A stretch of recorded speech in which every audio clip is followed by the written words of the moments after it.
Peace be upon you and God's mercy and blessings. At dawn on Friday, June 13 last, he went out of what is not more than 200 fighter planes. They traveled about 1,500 kilometers towards Iran. They got there, they hit strategic targets, destroyed facilities, and came back. At the same time, the Mossad organized assassinations inside Iran's territory for a group of important leaders in the military, scientists and researchers in the field of nuclear energy. On the same night, Iran responded with 500 ballistic missiles, heading towards Tal Qubaib, in addition to hundreds of marches. And what caused loss didn't happen there since the establishment of the entity in the year 48, and the limit of this moment each side is still hitting the other, and most military analysts say that what is happening is not just military skirmishes. We are talking about a complete war happening in the region, and that's why of course all the people are talking about him now. Why did those who are not named provoke this attack in this particular endorsement, and what is the real reason that made them attack Iran in the first place, and who is now the victor? And finally, what can the events reach in the coming days? And of course everything we will say is the limit at the time of recording the episode. There is a high probability that while you are watching the episode there will be many things that are hard, but also it is possible that in a week or two we will make another episode for you to complete the skipping. Welcome, I am Omar Abdin, but before we start, if you are still new to the channel, don't forget to subscribe and activate the bell so that you receive our videos first by one. Iran and those who do not have an old enmity between them. Specifically after 1979, when the Iranian Revolution took place. The reason is that the new regime that took over the country in Iran, I consider that those who are not called in the Americans are agents of the old regime. This is besides that they saw that the military presence, whether for America or for those who are not called in the region, determining the security personnel is considered, especially since the Iranians had a feeling all the time that they were exposed from every corner. There are no alliances with anyone and nothing protects them. That's why the Iranian regime resorted to two things in order to secure itself. First, Iran expands its regional influence and protects itself by supporting armed groups in the region.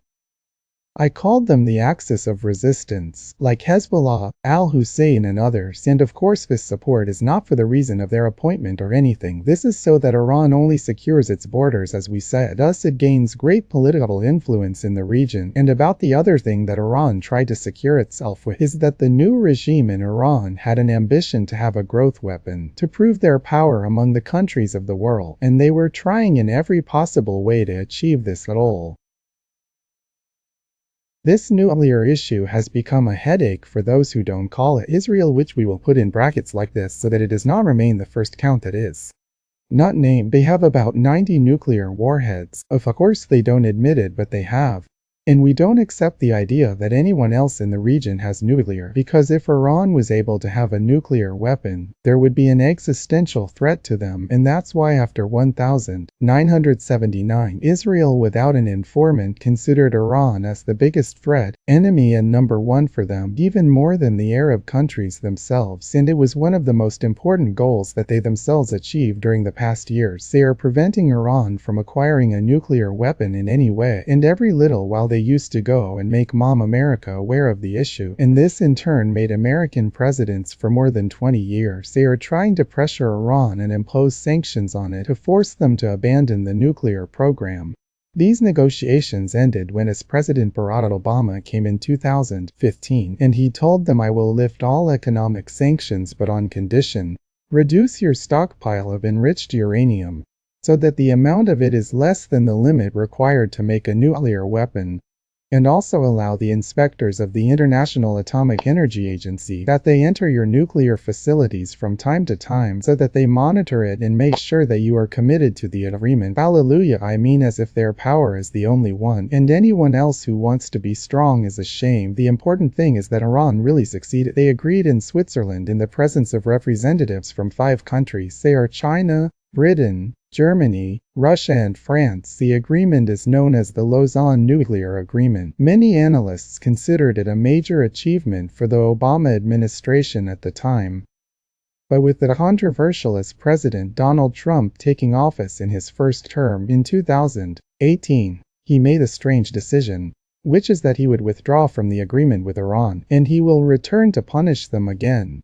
But Iran has taken advantage of this issue, and there is nothing left to tie it, and they really started developing the nuclear program in secret to the extent that they were able to enrich uranium by up to 60%, and this is very close to the level required to manufacture a nuclear weapon. When Biden came after Trump, he tried to negotiate with Iran, but he failed. Until the March returned to the controversy Donald Trump again in the current state. But this time he knew his mixture, and that's why at the beginning of 2025 he began to put pressure on Iran to negotiate a new development agreement with him, and I sent an American envoy to meet the Iranian foreign minister. They conducted 5 rounds of negotiations, but in the end they didn't reach anything, and of course those who are not named during this whole period were sitting not on each other. They want to get rid of this nuclear nightmare, especially since when Netanyahu came out he talked about the attack that took place. He told them we will not allow a new Holocaust to happen. The topic continued with him that he put his people in an atmosphere that you will be completely exterminated if you don't do this. And indeed on Friday 13 June last, they made a military attack on Iran. They directly targeted the nuclear facilities there, and this takes us to the important question that follows. Why did Netanyahu choose this particular timing to attack Iran? First of all,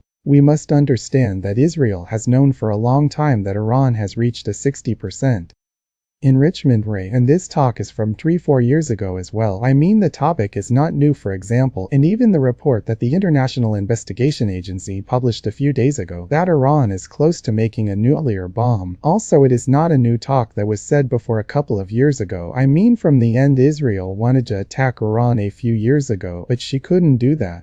Because simply this way Iran was stronger than now. Its allies or the axis of resistance were protecting it and supporting it greatly, but when the balance of power was upset in the Syrian regime, which was supporting Iran, was deposed, and Hezbollah was hit by the biting machines that happened a few months ago, and the Hussein have been subjected to American strikes for 3 months. Hamas is completely exhausted because of the long war on our brothers, which is still going on until today. All these things have left Iran's back exposed.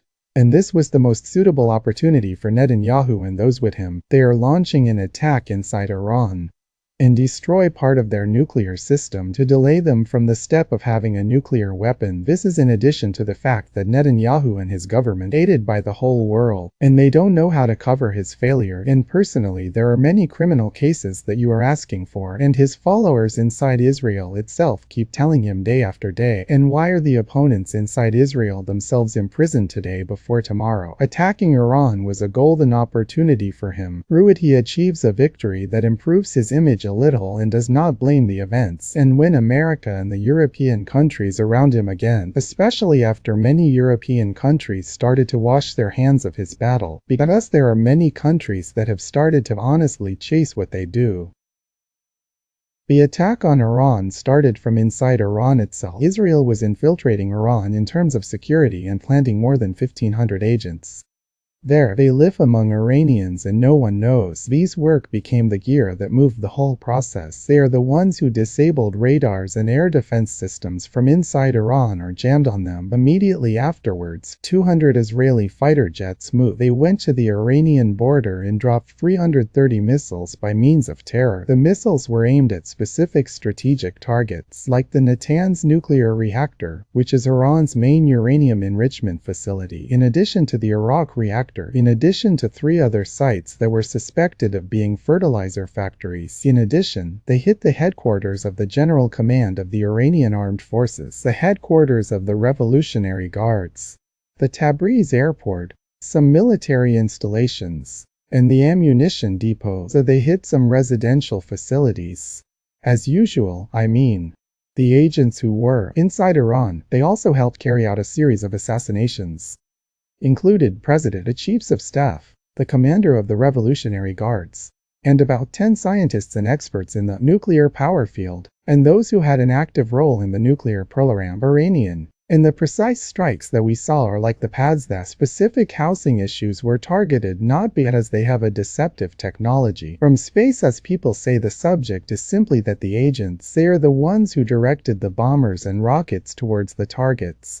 Accurately, they have been collecting intelligence information for a long time. These people's places, of course, the process is undoubtedly a disaster and a disaster for it, who are on and prove that their intelligence apparatus is asleep for us or even does not exist. And the limit is this point that they are not all, they are soaring high, and they were expecting that Iran will respond weakly and the world will gather, especially that they are already talking because of the strikes that took place. Many leaders were eliminated, but the Iranian response was unexpected. On the same night, Iran responded to Israel with more than 500 rockets, and they kept hitting them all night. It was 6 or more installments, and it was expected that Iran would stand after it, especially that Israel hit them 5 times, but Iran did not stop and they preferred to shoot rockets for 3 days in a row. And Sunday when I wrote this episode, and they are far away that they will launch more than 2,000 rockets. Iran's missile launch strategy that they divorce in the first place, hundreds of drones to disperse air defense systems, and then directly they launched ballistic missiles and hypersonic missiles. They targeted the Israeli Ministry of Defense, Ministry of Economy, Tel Aviv Financial Center, Al Novi Air Base, and the Nevatim base.